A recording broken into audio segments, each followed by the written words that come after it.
This episode addresses a very common misconception when it comes to making low-budget horror movies, and that is, who do you need in order to execute the effects?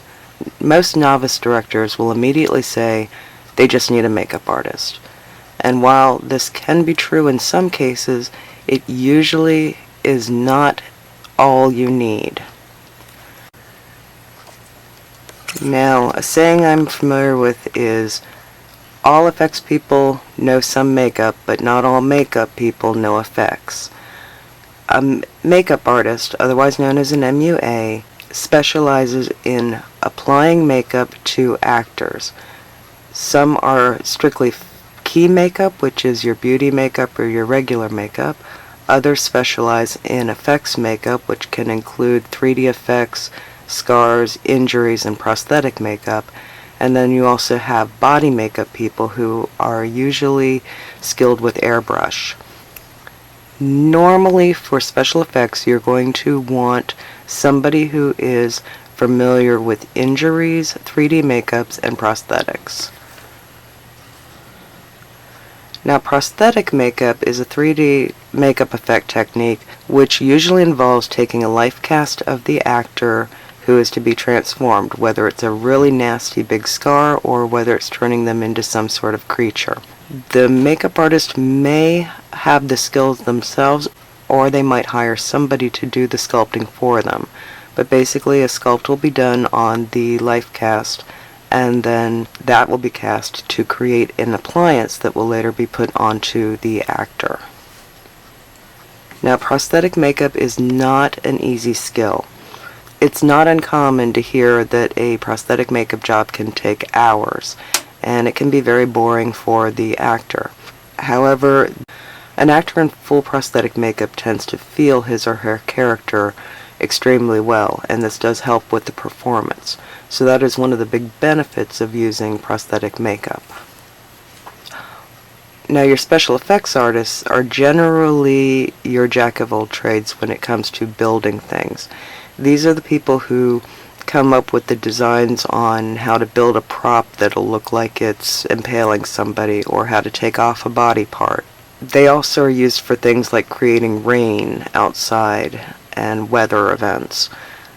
But for the purpose of this video, we're going to be talking specifically about horror effects.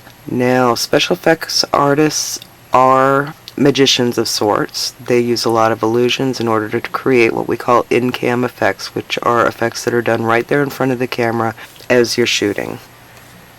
Now, often when it comes to what looks like it would be a simple effect can be done several different ways depending on what it is exactly that you want to see on camera. For example, an impalement rig could be something as simple as a cutaway weapon that's pressed against the actor and then blood pumped through, or it can be more complicated, such as having an actor hiding behind a fake wall and using only his head while the fake body is impaled by the weapon.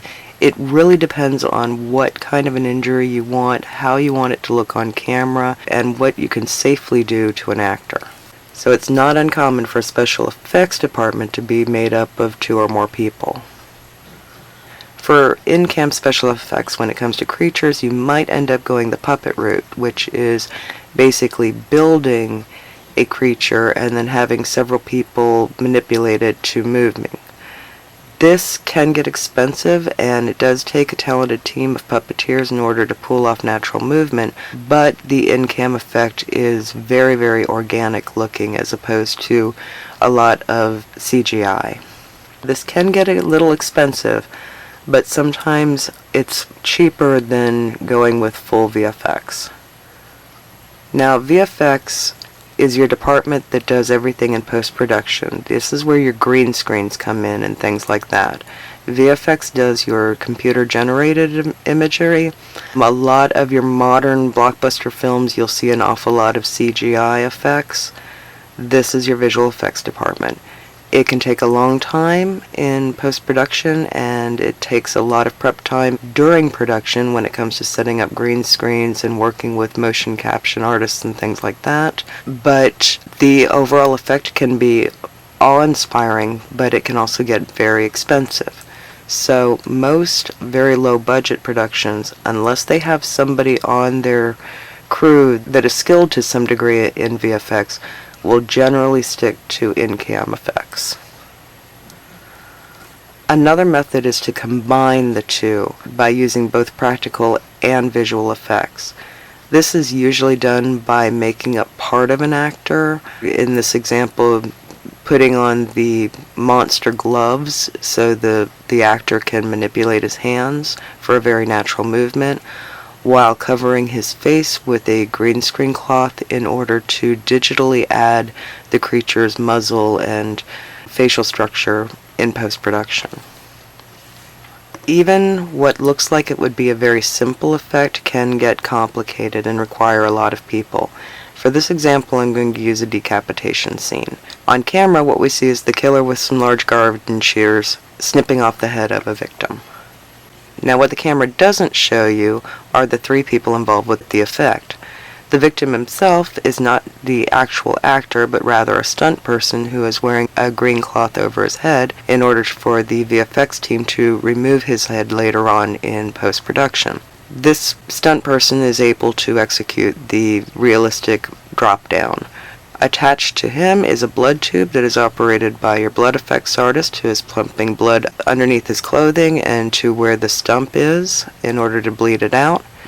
And then the third person is handling the severed head itself, which might have been made from a head cast of the actual actor, and is tossing it up in a manner that would look realistic for the effect in camera. So when you're deciding to do a horror movie and considering what you want to see on camera, it's a good idea to really look at each element that you're going to need. You're going to find that monster films are more expensive than simple slashers.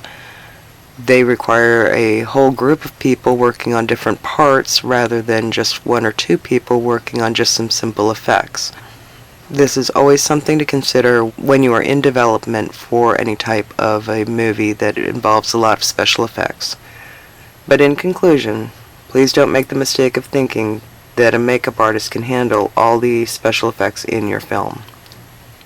I hope that you enjoyed this episode of the Unconnected Filmmaker, and if you found this information useful and want to be notified when the next video premieres, just hit that subscribe button. Or, if you have anything you'd like to see an episode on, feel free to comment below. See you next time, and keep those cameras rolling.